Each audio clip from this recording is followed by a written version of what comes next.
Friends, ఇప్పుడే అందిన వార్త. తెలంగాణలో మళ్ళీ ఎలక్షన్లు, ఈసీ సంచలన నిర్ణయం అంటూ వార్తలు అయితే వస్తున్నాయండి. పూర్తిగా చూడండి, కంప్లీట్ ఇన్ఫర్మేషన్ మీకు అప్పుడే అర్థమవుతుంది.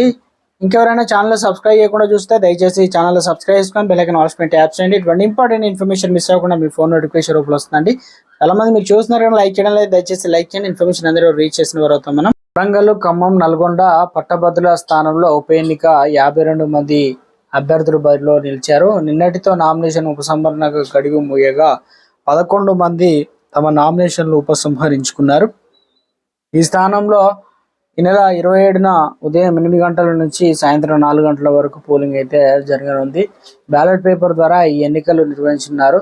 605 పోలింగ్ కేంద్రాల్లో 4.63 లక్షల మంది ఓటర్లు ఉన్నారు. జూన్ 5న ఓట్ల లెక్కింపు అయితే ఉంటుంది.